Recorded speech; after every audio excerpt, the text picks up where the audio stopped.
주님을 바꾸지 하늘이.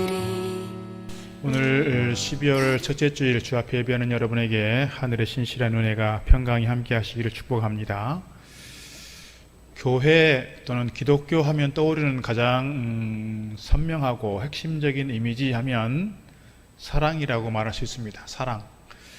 예수님께서 율법을 한마디로 정리했을 때 하나님께 대한 사랑, 그리고 이웃에 대한 사랑, 이렇게 정리를 하셨고, 또 예수님께서 십자가를 친히 지시고 구속의 피를 흘려주심으로 하나님의 그 아가페적 사랑이 무엇인가를 우리에게 보여주셨고, 또 더 나아가서 주님께서 제자들에게, 또 오늘 우리에게 내가 너희에게 새 계명을 주노니 서로 사랑하라 하는 말씀을 기억하면, 사랑은 오늘 우리에게 가장 중요한 그러한 이미지다, 또는 계명이다. 우리의 삶의 현장에서 또는 우리 공동체를 통해서 보여줘야 될 가장 중요한 덕목이다, 이렇게 말씀드릴 수가 있을 것입니다.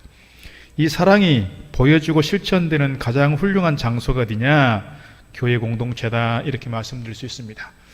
사도행전 2장에 나타나는 초대교회의 모습을 보면 마가의 다락방에 모였던 그들이 성령으로 충만하여 그들이 공동체를 이루는데 유무상통하였다 그랬습니다. 유무상통하였다. 다시 말씀드리면 네 것 내 것 구분하지 않았고, 바나바를 비롯해서 좀 가진 사람들은 자기의 재산을 내어놓고 어려운 사람들을 구제하면서 공동체를 아름답게 건강하게 세워져 갔고, 이로 인해서 복음의 능력도 있지만 그때 당시에 많은 사람들에게 교회하면 교회가 보여줬던 그 사랑의 공동체를 잘 인식하고 있었고 부러워했었기 때문에 하루에 막 3,000명, 5,000명이 불어나는 역사가 있었습니다. 그래서 존 웨슬리는 이렇게 말했습니다. 고독한 그리스도인보다 더 비기독교적인 것은 없다. 다시 말씀드리면 기독교적이라고 하는 것은 고독한 존재가 아니라 함께 공동체 안에서 함께 하나됨을 이루어가는 것, 이것이 기독교적인 것이다 라고 하는 것이고, 물론 우리 한 사람 한 사람 다 개별적 존재여서 개인적으로 나 혼자 서기를, 홀로 서기를 잘 해야 될 필요는 있습니다. 하나님 앞에서 나 혼자만의 고독한 시간이 필요하고, 홀로 있음에 대해서 내가 잘 적응해 가야 될 때가 있어요. 내가 혼자 있는 것에 대해서, 내 홀로 있는 것에 대해서 내가 늘 두려워하고 불편해한다면 홀로 서기가 잘 안 돼요. 그러니까 언젠가는 나도 홀로 선다라고 하는 생각을 가지고 하나님 앞에서 홀로 선 자로서의 내 모습을 가지고 고독도 사실은 좀 즐길 수 있어야 되는 것 같습니다. 그렇지 않으면 너무 의존적이 되니까요. 그러나 교회 또는 기독교 하면 가지고 있는 그 교회 에클레시아라고 하는 그 단어의 뜻 자체가 무엇을 전제로 하고 있느냐? 공동체라는 걸 전제로 한다는 거예요. 교회라고 하는 단어 에클레시아는 예수 그리스도를 구주로 믿고 함께 하나님을 섬기며 예배하는 사람들의 모임, 건물이 교회가 아니고 이렇게 함께 믿는 사람들의 모임 자체를 교회라고 한다면, 교회라고 하는 단어의 전제는 뭐예요? 모인다는 거예요. 모임이라는 거예요. 공동체라는 거예요. 그래서 오늘 우리는 좋은 공동체요, 좋은 교회다, 이렇게 말씀드릴 수가 있을 것입니다. 고린도전서 12장에 보면 여러 가지 은사를 다룹니다.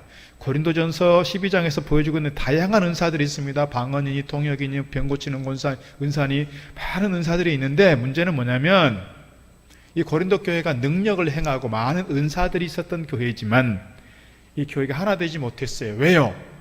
내가 가진 은사가 더 훌륭한 은사야, 내가 가진 은사가 더 좋은 은사야, 내가 가지고 있는 은사가 더 우월한 거야, 이렇게 생각을 하면서 다른 은사를 가진 사람들에 대해서 무시하고 하대하고 차별하고 열등하다고 생각했으니까요.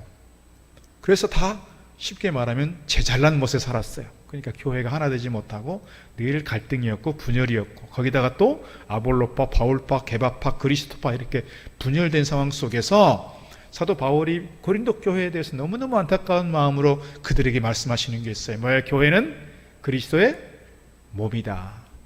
오늘 우리는 한 몸에 속해 있는 그리스도라고 하는 몸에 우리는 뭐다?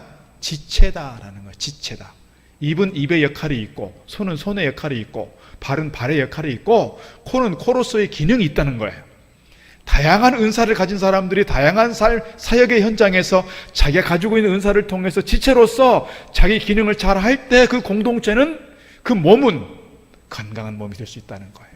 그런 점에서 고린도 교회에 대해서 우리는 다른 사람들이 아니라 다양한 문화와 다양한 은사와 다양한 배경을 가지고 있지만 우리는 그리스도의 몸 안에서 우리는 한 지체들로서 하나됨을 필요로 하고 하나됨이 중요하다는 것을 그들에게 가르치고 있습니다. 오늘 우리 또한 다 생김새가 다릅니다.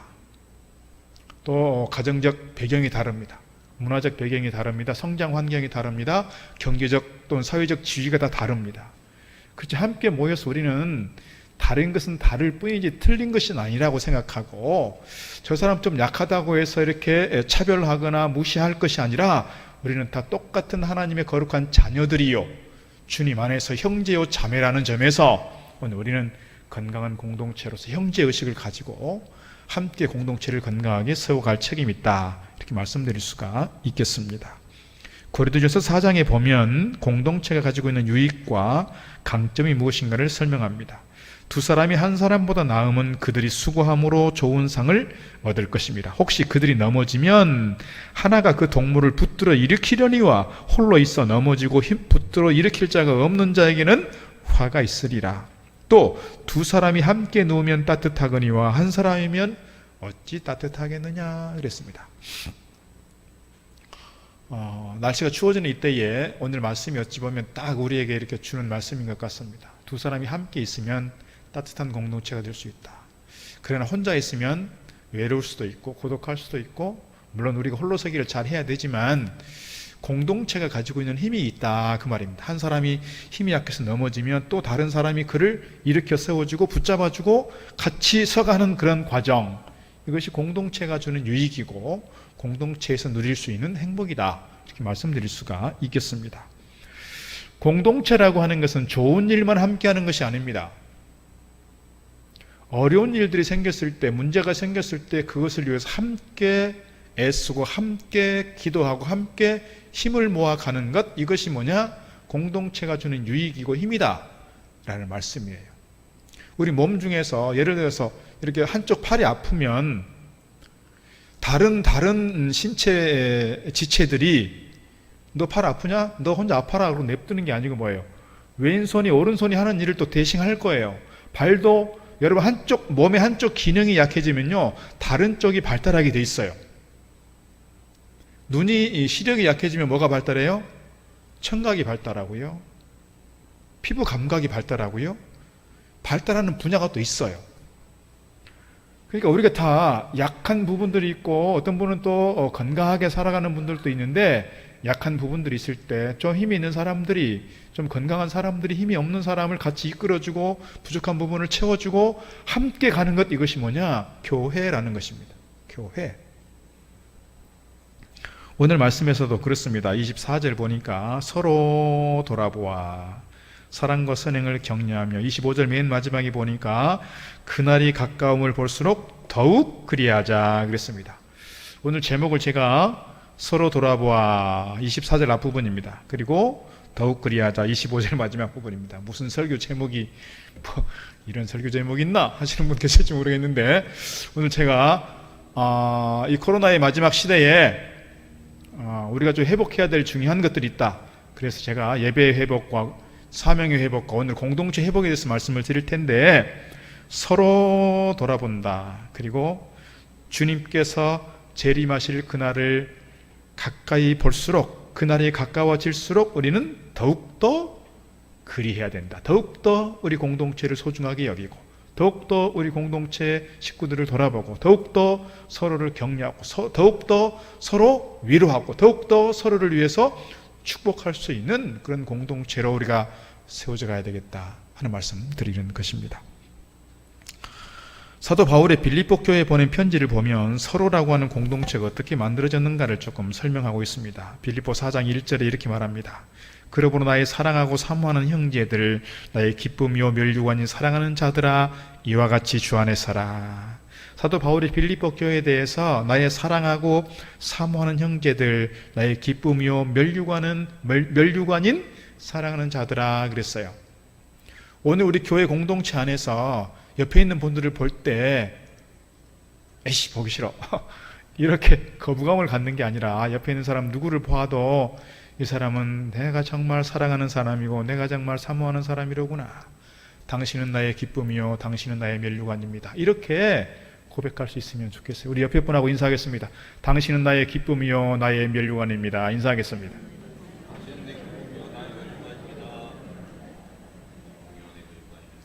오늘 사도 바울이 빌립보 교회에 대해서 그렇게 인사하고 있습니다. 여러분은 나의 기쁨이요 여러분은 나의 멸류관입니다.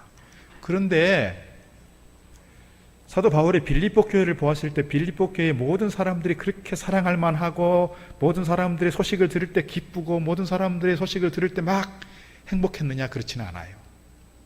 4장 2절 말씀이 이렇게 기록하고 있습니다.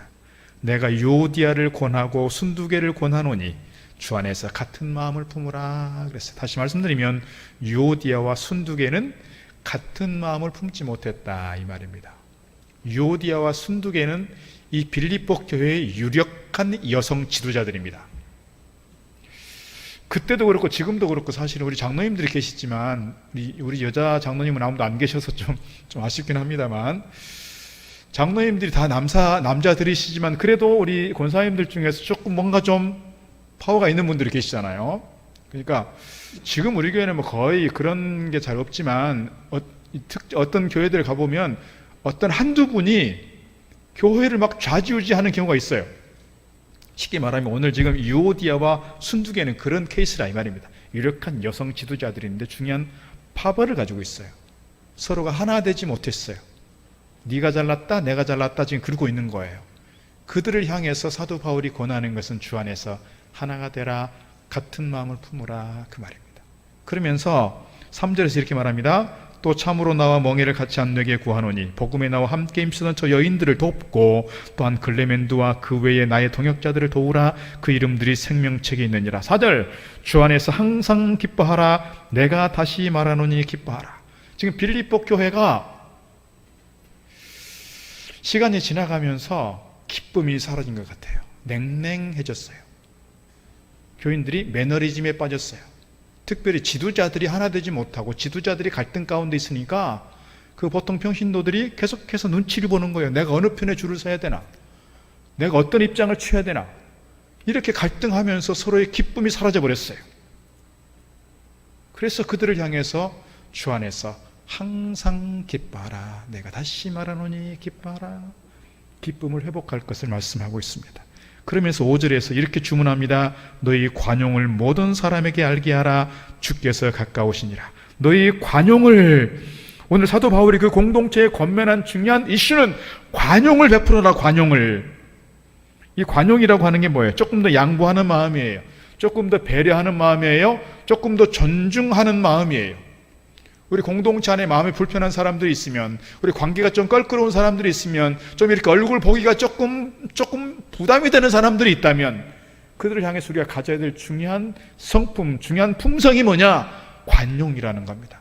조금 더 양보하고 조금 더 배려하고 조금 더 존중해 드리는 마음 우리 가운데 필요하다. 이렇게 말씀하고 있는 것입니다. 왜요? 이유는요, 주님께서 가까우시기 때문이라는 거예요. 그리하면 7절 그리하면 모든 지각에 뛰어난 하나님의 평강이 그리스도 예수 안에서 너희 마음과 생각을 지키시리라. 그리하면 관용을 베푸는 가운데 우리 안에 기쁨이 회복이 되면, 우리가 한 마음을 품게 되면 우리 안에 그리스도 안에서는 평강이 우리 마음과 생각을 지킴으로써 우리의 삶이 행복한 삶으로 변할 것이라 약속해 주고 있습니다. 오늘 우리 공동체가, 우리 가정이, 특별히 우리 교회 안에서 이렇게 구역이나 기관이나 이런 소그룹들이 이렇게 주님 안에서 함께 하나 되어서 정말 행복한 삶의 모습으로 또는 평강의 공동체로 세워져 가기를 주 이름으로 축복합니다. 오늘 24절 다시 보면 서로 돌아보아 사랑과 선행을 격려하며 모이기를 피하는 어떤 사람들의 습관과 같이 하지 말고 오직 권하여 그날이 가까움을 볼수록 더욱 그리하자 그랬습니다. 그날이 가까움을 볼수록 우리가 더욱 힘써야 될 것이 뭐냐? 그게 뭐냐? 모이기를 힘쓰라는 거예요. 모이기를 힘쓰라. 모이기를 힘쓰라라고 말씀을 했을 때 우리가 뭔가 좀 확신이 필요해요. 뭔가 또한 기대가 필요해요. 뭐예요? 우리가 모이면 좋아. 모이면 나아질 거야. 모이면 행복해질 거야. 모이면 우리 안에 큰 기쁨이 있을 거야. 라고 하는 그 기대감과 확신이 우리에게 필요하다는 거예요. 모이면 내가 힘든데? 모이면 좀 불편한데? 그런 분도 없잖아. 있을 겁니다. 그러나 우리가 또 모이면 이 교회라고 하는 본질적 특성이 모이는 데 있으니까 그래도 모이면 뭔가 우리 관계가 좋아지고 모이면 행복해지고 모이면 나아질 거야. 모이면 이 모임을 통해서 내 신앙도 성장해 갈 거야. 내 삶의 질도 좋아질 거야. 내가 주님께 더 가까이 나아가는 그런 통로가 될 거야. 그런 기대감이 있을 때 우리가 더 모이게 되고, 특별히 모이게 된다는 건 뭐냐면 모여서 뭐 하자는 거예요? 사실은 예배하자는 거예요. 예배하자. 왜요? 공동체, 기독교 공동체, 신앙 공동체의 전제는 예배에 있고 신앙에 있기 때문에 그렇습니다. 그래서 오늘 본문에서 보여지는 이 성도의 교제 또는 공동체 내에서의 어떤 교제라고 하는 측면에서는 두 가지를 말씀을 드릴 수 있어요. 두 가지로. 하나는 우리가 신앙 공동체이기 때문에 전제되는 게 뭐라고요? 하나님과 나와의 사이의 영적 교제예요. 신앙의 문제예요? 예배의 문제예요. 우리가 아무리 좋은 공동체여서 인간적으로 친하고 우리가 막 서로 이렇게 친밀하고 관계가 좋은 것 같은데 이 신앙의 문제를 떠나버리면 우리는 세상 사람들의 공동체와 다를 바가 없어요. 이 믿음을 떠나버리면, 말씀을 떠나버리고 예배를 떠나버리고 신앙을 떠나버리면 이것을 제껴두고는 우리가 교회 공동체라고 말하기 곤란하다는 거예요. 세상 사람들도 얼마나 동호회를 통해서 또는 뭐 개모임을 통해서 또는 뭐 친구들 그룹을 통해서 얼마나 좋은 공동체들이 많아요. 그러나 오늘 우리가 본질적으로 그런 그룹들과 다른 것은, 차이가 있다고 말할 수 있는 것은 우리가 하나님을 섬기는 사람들이고 우리가 믿음의 사람들이기 때문에 그래요. 그래서 오늘 19절로 22절 말씀 보게 되면 하나님과의 관계, 영적 교제, 수직적 관계에 대해서 이야기하고 있습니다. 한번 읽어보겠습니다. 그러므로 형제들아, 우리가 예수의 피를 힘입어 성소에 들어갈 담력을 얻었나니 그 길은 우리를 위하여 휘장 가운데로 열어놓으신 새로운 살 길이요 휘장은 곧 그의 육체니라. 또 하나님의 집 다스리는 큰 제사장이 계시매 우리가 마음의 뿌림을 받아 악한 양심으로부터 벗어나고 몸은 맑은 물로 씻음을 받았으니 참 마음과 온전한 믿음으로 하나님께 나가자 그랬습니다. 이 부분의 말씀은 우리가 하나님과 영적 교제를 하는 데 있어서의 좋은 지침입니다. 그러니까 앞서 말씀드린 것처럼 우리 교회 공동체라고 하는 것은 우리가 인간적으로 아무리 친밀하고 인간적으로 아무리 사이가 좋고 아무리 우리가 좋은 그런 관계인 것 같아도 이 신앙의 문제를 벗어나 버리면 그냥 교회 공동체라고 말하기 곤란하다, 그런 말씀입니다.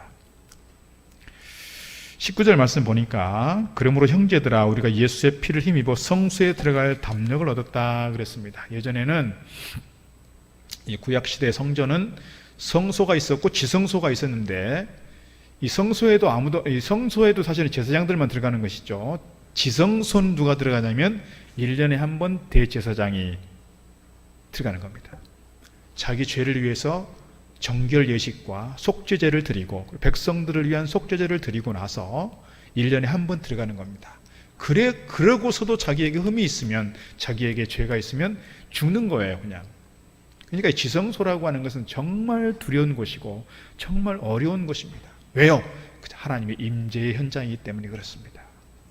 지성소를 들어간다는 것은 하나님과 대면한다는 것이고, 그런 점에서 선지자들 중에서도 하나님의 음성을 듣고 내가 하나님을 직접 보게 되었으니 죽게 되었도다, 화로다. 이사야 같은 경우에 그렇게 얘기하는 겁니다. 그런데 오늘 우리 또한 다 흠이 있는 사람들이고 죄가 있는 사람들이고 다 망할 수밖에 없는 영혼들이었는데 이제는 성소에 들어갈 담력을 얻게 되었다. 누구 때문에? 예수 그리스도 때문에. 예수 그리스도의 십자가로 인해서 우리는 구속함을 얻게 되었고 그분으로 인해서 우리는 하나님께 나아갈 자격을 얻게 되었다라고 하는 겁니다. 그 근거를, 하나님께 나아갈 수 있는 근거를 오늘 본문에서 세 가지를 얘기합니다. 20절 말씀 보게 되면 주님으로 인해서 휘장이 찢어졌다는 거예요. 20절, 그 길을 우리를 위하여 휘장 가운데로 열어놓으신 새로운 살 길이요 휘장은 곧 그의 육체니라 그랬습니다. 성소와 지성소 사이에 놓여있는 휘장이 있다 그랬는데, 휘장은 어떤 분 자료를 보니까 두께만 10cm라고 합니다. 어떤 분은 30cm라는 분도 계시지만 그렇게까지는 잘 모르겠고, 이게 천 하나만 해도 사실 손으로 찢는 게 힘들잖아요. 근데 10cm, 천이 얼마나 두꺼우면 10cm가 된다는 거예요. 그렇게 휘장이 가려져 있는데 사람의 손으로 이걸 어찌 가리겠습니까? 그런데 예수님께서 십자가에 달려 돌아가시는 그 순간 휘장이 찢어졌다는 거예요. 마태복음 27장 50절, 예수께서 다시 크게 소리 지르고 영원히 떠나시니라. 이에 성소 휘장이 위로부터 아래까지 찢어져 둘이 되었다 그랬어요. 근데 오늘 20절 마지막 부분에 그 휘장은 그의 육체니라 그랬습니다. 예수님께서 몸이 찢어지시고, 예수님께서 몸이 갈라지시고, 예수님께서 물과 피를 다 쏟으셨기에 하나님과 우리 사이에 가로막힌 이 장벽이, 이 휘장이 찢어지게 된 겁니다. 그래서 오늘 우리는 우리 힘으로는 우리의 어떤 무엇으로도 자격을 얘기할 수 없지만 예수 그리스도의 보혈을 공로로, 보혈을 힘입고 우리가 하나님께 나아가는 존재가 되는 줄로 믿습니다. 요한복음 14장 6절, 예수께서 이르시되 내가 곧 길이요 진리요 생명이니 나로 말미암지 않고는 아버지께로 갈 자가 없다 그랬습니다. 예수 그리스도의 십자가가 무슨 길이에요? 생명의 길이에요, 진리의 길이에요, 영생으로 통하는 문이에요. 이 십자가를 통해서 우리가 하나님께로 나아가는 존재가 되어지는 줄 믿습니다. 또 21절 말씀 보니까 그리스도께서 어떤 존재냐? 하나님의 집 다스리는 큰 대제사장이 계시다 그랬습니다. 하나님의 집을 통치하시고 하나님의 집을 다스리시는 큰 제사장, 대제사장이 계시다. 그분이 누구냐? 예수 그리스도예요. 예수님께서 부활하시고 승천하셔서 지금 어디 계시느냐? 하나님 보호자 우편에 앉아 계신다. 이렇게 오늘 우리가 신앙 고백하고 있습니다. 그러면 지금 주님께서 그곳에서 뭘 하시느냐? 우리를 위해서 대언하시고 우리를 위해서 중보하신다고 성경은 기록합니다. 요한일서 2장 1절, 나의 자녀들아 내가 이것을 너희에게 쓰면 너희로 죄를 범하지 않게 하려 함이라. 만일 누가 죄를 범하여도 아버지 앞에서 우리에게 대언자가 있으니 곧 의로우신 예수 그리스도라. 아버지 앞에서 우리의 대언자 되시는 분 계시다. 그분이 누구냐? 우리 주님이십니다. 우리가 감히 하나님 아버지 앞에서 내가 나에 대해서 변호할 수 없고 내가 나에 대해서 뭐라 말할 수 없는데, 우리 주님께서 아버지 우편에 앉아 계셔서 우리를 위해서 중보하시고 우리를 위해서 대언해 주시는 그분이 큰 대제사장이 되신다 하는 거예요. 22절 말씀 보니까 이렇게 말씀하고 있습니다. 우리가 마음의 뿌림을 받아 악한 양심으로부터 벗어나고 몸은 맑은 물로 씻음을 받았으니 참 마음과 온전한 믿음으로 하나님께 나아가자 그랬습니다. 우리 동네에 좋은 온천이 있는데요, 제가 코로나가 생기면서 한 번을 못 갔습니다. 너무 안타깝습니다. 목사들이 주로 모이면 온천 자주 가는데 워낙 조심스러운 상황이라 지난 2년 동안 온천 한 번도 못 갔어요. 온천에 가면 물론 땀을 빼는 것도 있지만 물로 몸을 때를 씻어내는 거잖아요. 몸의 때는 물로 씻어내는 것이지만 우리 안에 있는 죄는 뭘로 씻어내는 거예요?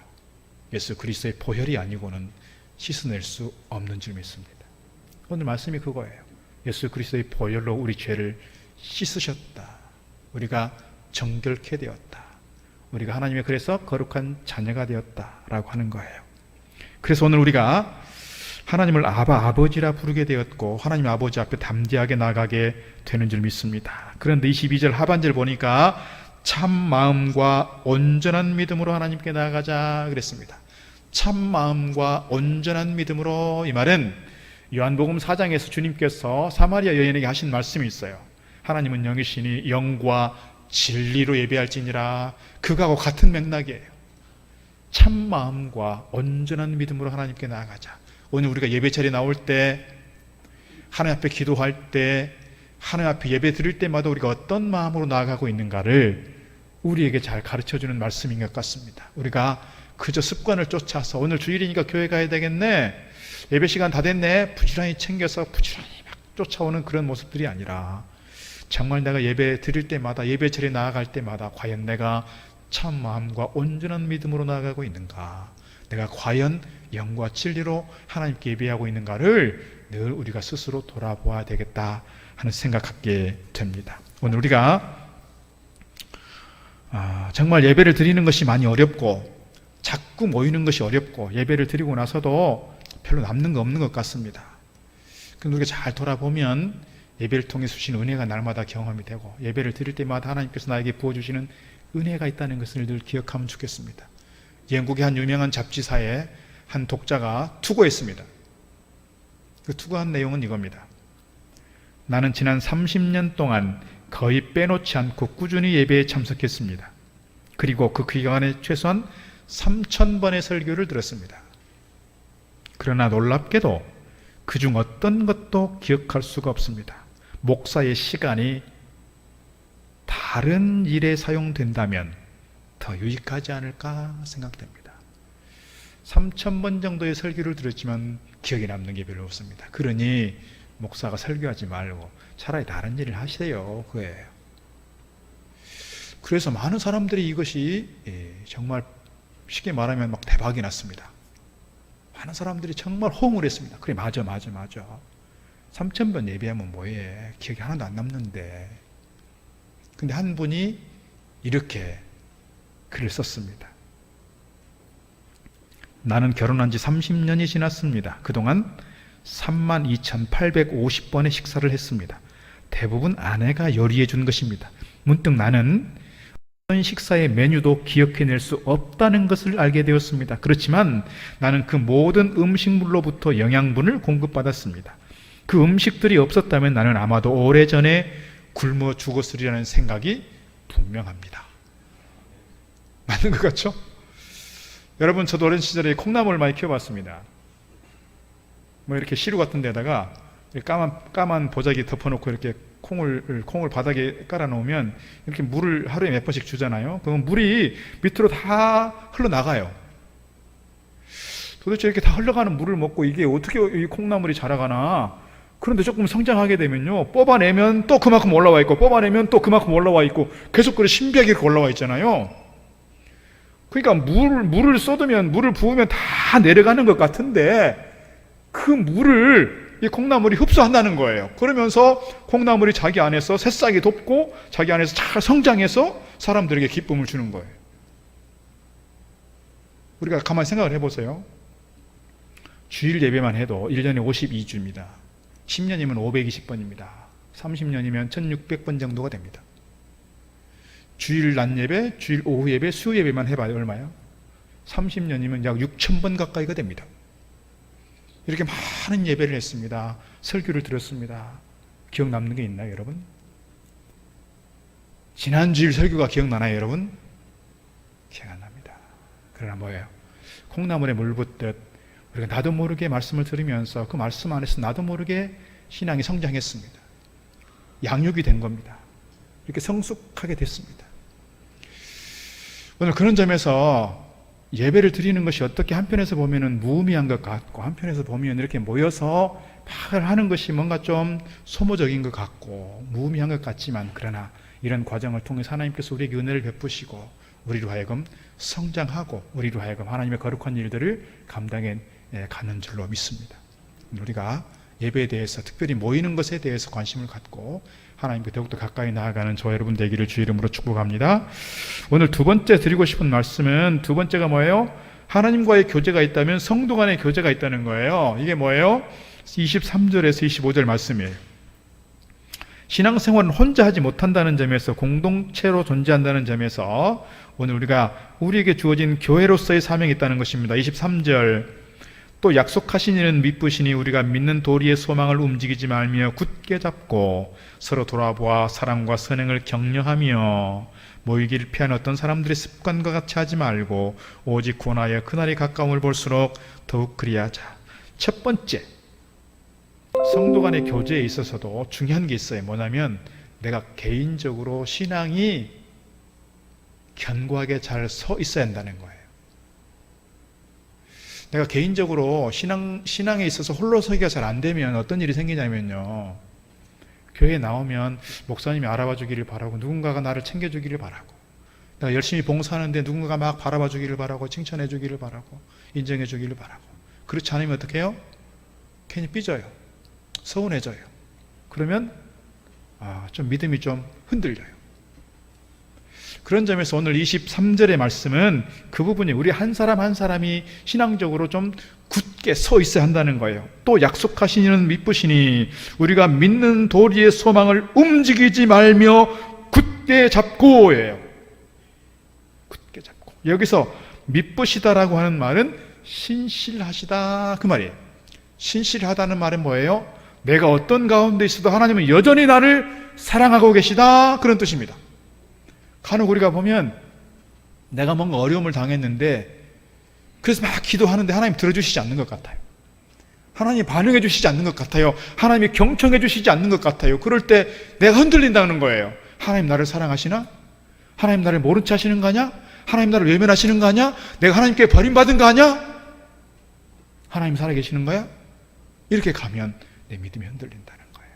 하나님은 믿으신 분이시라고 하는 것은 그럼에도 불구하고 하나님 여전히 나를 하나님 거룩한 자녀로 세우시고 내가 너를 지명하여 불렀다 하시고 내가 너를 사랑한다 하시는 그분이신 것을 우리가 확실히 믿는 거예요. 믿는 거예요. 교회에 나오면 모든 사람들이 나를 환영해주고 모든 사람들이 나에게 호의적인 것 같지만 그렇지 않을 때가 있어요. 그럴 때라도 하나님은 내 편이시고 하나님은 나와 함께 하시고 하나님은 나를 사랑하셔. 이 믿음 잃지 않는 저와 여러분 되기를 주의 이름으로 축복합니다. 그래서 히브리서 12장 2절에 믿음의 주요 또 온전하게 하시는 이인 예수를 바라보자 그랬습니다. 우리가 어떤 사람을 바라보는 것이 아니라 주님을 바라보고 달려갈 때 주님께서 우리와 함께 하시고 주님께서 우리 인생의 핸들을 붙잡고 승리의 길로 달려가게 해주시는 줄로 믿습니다. 24절 보니까 이렇게 기록합니다. 서로 돌아보아 사랑과 선행을 격려하며 그랬습니다. 공동체 안에서 돌봄과 사랑과 선행이 필요하다 이겁니다. 우리가 정말 좋은 공동체라면 공동체 안에 좋은 일들이 있습니다. 그럼 같이 기뻐해주고 같이 웃어주고 축하해주는 게 필요합니다. 건강하지 못한 공동체는 누군가가 좋은 일이 있어서 축하해줄 만한 일이 있는데 축하해주는 게 마음이 불편할 때가 있어요. 겉으로는 축하해 말을 하지만 속으로는 괜히 질투가 나고 시기가 생기고 그럴 때가 있어요. 건강하지 못한 마음입니다. 또 한편에서 건강하지 못한 공동체는 팔이 한쪽이 아파 있으면 다른 팔이 다른 신체의 일부 지체가 그 아픈 것에 대해서 돌아보고 신경을 써주고 집중해야 되는데 그렇지 않을 때가 있다 이 말이죠. 우리 교우들 가운데 정말 아파하는 사람이 있어요. 어려움 가운데 있는 사람이 있어요. 환난 가운데 있는 사람이 있어요. 그 아파하는 사람을 위해서 함께 찾아가고 격려하고 위로하고 같이 눈물을 흘려주면 좋겠는데 건강하지 못한 공동체가 돼버리면 어떻게 해요? 그래 아프냐? 그래 아파라?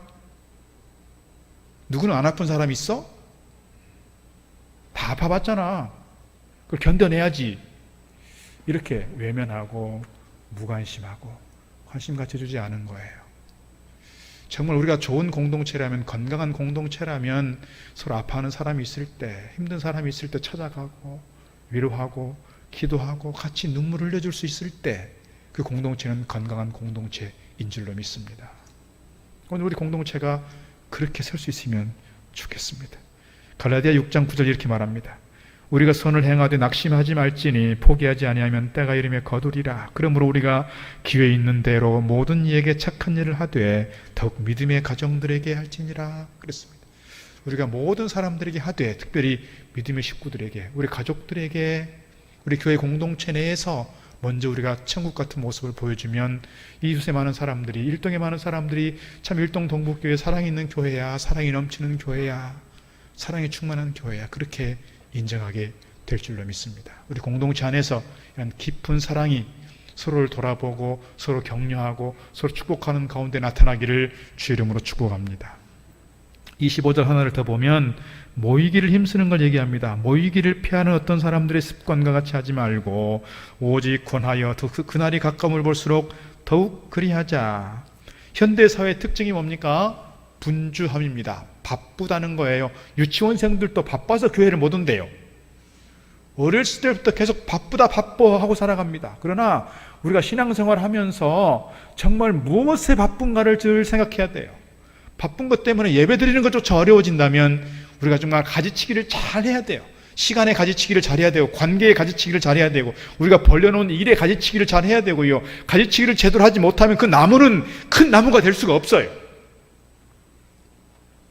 좋은 나무가 되기 위해서는 가지치기를 잘 하면서 올라가야 되는 거예요. 우리가 정말 좋은 제목으로, 좋은 나무로 쓰임받기 위해서는 시간의 가지치기, 사람 관계의 가지치기, 우리가 벌려놓은 일들에 대한 가지치기를 잘 할 수 있을 때 우리가 하나님께 제대로 나아갈 수 있습니다. 하나님 맡기신 일들을 제대로 감당할 수 있습니다. 우리가 정말 바쁘다 하면서 핑계댈 것이 아니라 하나님께 집중하여 모이는 데 힘쓰고 예배하는 데 힘쓰는 가운데 오늘 우리의 삶이 풍성해지기를 주의 이름으로 축복합니다. 요즘 코로나로 인해서 모이는 것이 어렵고 힘든 가운데 있습니다. 많은 제약을 받고 있습니다. 요즘에 특별히 일상회복 1단계로 가고 나니까 막 5천 명이 계속되고 있습니다. 또 오미크론, 목사님 부부가 또 이렇게 이슈가 되니까 참 제 마음이 불편합니다. 저도 목사로서 이분 때문에 교회가 또 얼마나 욕을 먹고 교회가 또 얼마나 뉴스의 중심에 서면서 또 교회가 또 이렇게 되는구나, 참 안타까운 마음이 있습니다. 그러나 그럼에도 불구하고 오늘 우리가 모이는 것에 관심을 가질 필요가 있습니다. 교회에 나오는 것이 어려울지라도 우리의 마음은 교회에 가 있고, 우리의 마음은 하나님께 가 있고, 우리의 마음은 공동체에 가 있으면 좋겠다, 그런 마음이 있는 거예요. 우리 사진 하나 볼까요? 새마을운동입니다. 우리 1960년대 70년대 저희 어렸을 때 많이 이렇게 불렀던 구호가 새마을운동이잖아요. 이것 때문에 사실은 시골 마을들이 많이 이렇게 발전했고, 우리가 이런 과정 속에서 배고픔을 극복해 갈 수 있었습니다. 이 시스템이 지금 어디로 옮겨가고 있냐면 아프리카로 옮겨가고 있는 거예요. 아프리카로. 그래서 유엔 개발 정상회의에서 아프리카를 개발하는 데서 좋은 모델은 대한민국의 새마을운동이다, 이렇게 지금 정하고 가는 거예요. 경상북도에서는 어디하고 연결이 되어 있냐면 세네갈하고 연결됐습니다. 한 분이 농학 박사이신데 이분이 50세에 조기 은퇴를 하고 세네갈을 갔어요. 아예 처음에 세네갈 6개월 동안 파견됐다가 돌아왔는데 저렇게 잠깐 갔다 와서는 뭔가 변화가 안 생길 것 같아요. 그러니까 아예 이분이 고민하다가 선교사님들처럼 결단을 하고 조기 퇴직하고 그냥 갔어요. 지금 벌써 7년째 벌써 그곳에서 이렇게 일하고 있는데, 그분이 올린 동영상들을 제가 몇 개 본 적이 있습니다. 지금은요, 옛날에 우리가 통일벼를 막 개발해서 품종 개량해서 우리가 배고픔을 많이 극복했잖아요, 쌀에 대해서. 지금은 통일벼가 없어졌지만 그 통일벼를 기초로 해서 지금 아프리카 지역에 통일벼를 그대로 가져가는 건 아니지만 그 지역에 맞게 품종 개량을 해서 쌀을 옮기고 가는 거예요. 쌀을 비롯해서 시설이나 이런 어떤 부분들을. 그래서 지금 세네갈 지역에 많은 사람들이 유목민들이 주였는데 지금은 다 이분들이 땅을 개간하고 정착을 하고 농사를 짓고 삽니다. 지금은 배고픔이 많이 해결이 됐습니다. 그 영상을 통해서 제가 몇 개를 보면서 딱 저에게 걸렸던 말이 있어요. 뭐냐면 현지인들 얘기입니다. 처음에 배고팠을 때, 힘들었을 때는 이 집에 무슨 일이 생기면 사람들이 다 모여서 협동했어요. 도왔어요. 함께 돌봤어요. 이 집에 문제가 생기면 이쪽으로 막 하고, 저 집에 문제가 생기면 저 집으로 막 몰려가고. 지금은 배가 불렀어요. 그러니까 이 집에 문제가 생겨도, 이 집에 어려운 일이 생기고, 이 집에 힘든 일이 생겨도 돌아보지 않아요. 협동하지 않아요. 함께 하려고 하지 않아요. 왜요? 배가 불렀거든요. 요즘 우리가 그런지 모르겠습니다. 요즘 우리의 주거 문화가 주로 아파트 문화입니다. 아파트 문화의 특징이 뭡니까? 앞집에 누가 사는지 잘 몰라요. 앞집에 상황이 어떤지 잘 몰라요. 내가 다른 사람들에게 간섭하지 않고 나도 다른 사람들에게 간섭받고 싶지 않는 현대 주거 문화예요. 이것이 어디까지 들어왔어요? 교회도 그대로 갖고 들어오는 거예요. 그럼 교회라는 공동체를 기반으로 하고 있는 교회가 서로에 대해서 관심 갖지 않아요. 서로에 대해서 무관심해요. 서로에 대해서 간섭받고 싶지 않아요. 그래서 갈수록 어떤 사람이 늘어나요? 교회 등록하지 않고 다니는 사람들이 늘어나는 거예요. 그러면 이것이 건강한 공동체인가? 제가 예전에도 간혹 말씀드렸지만 구원은 개인적으로 받아요. 그러나 신앙이 성장하는 건 공동체를 통해서예요. 공동체를 통해서 어쩔 때 상처를 받기도 해요. 어쩔 때 시험 들기도 해요. 어쩔 때는 힘들 때도 있어요. 관계하기가 힘들 때 있고요. 같이 예배하는 것이 어려울 때도 있어요. 그러나 이 모든 것들을 같이 극복해 가면서 신앙 안에서 이것을 정리해 가면서 우리 안에 관용을 베푸는 가운데 우리 공동체가 더욱더 견고하게 세워져 가면 좋겠습니다. 2021년지 마지막 달입니다.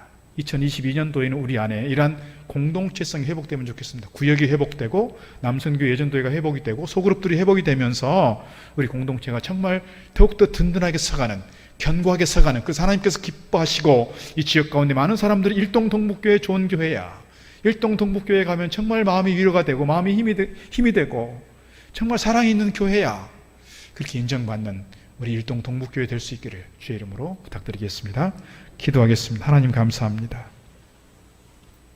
오늘 저희들 하나님의 거룩한 자녀들로서, 하나님 자녀로서의 형제 자매라고 하는 인연을 가지고 우리 교회가 이렇게 모이고 함께하게 된 줄로 믿습니다. 저희들이 하나님과 깊은 영적 교제를 가지고 우리 신앙을 든든히 하고 오늘 우리의 상황이 바쁘고 어렵고 세상 문화가 복잡하게 돌아가는 상황이지만 더욱더 함께 모여 예배하기를 힘쓰며 우리의 신앙을 견고하게 세워가며 우리 공동체를 더욱더 아름답게 세워가는, 그래서 우리 공동체가 하나님께 기쁨이 되고 우리 공동체가 지역 많은 사람들에게 부러움의 대상이 되는 뿐만 아니라 우리 안에도 이 공동체를 통해서 함께 기뻐하며 즐거워하며 서로에게 멸류관이 되어가는 아름다운 공동체, 거룩한 공동체 되게 하여 주옵소서. 예수님 이름으로 기도드리옵나이다. 주님을 아멘. 바꾸지 않으리. 다른 어떤 은혜 구하지 않으리. 오직 주님만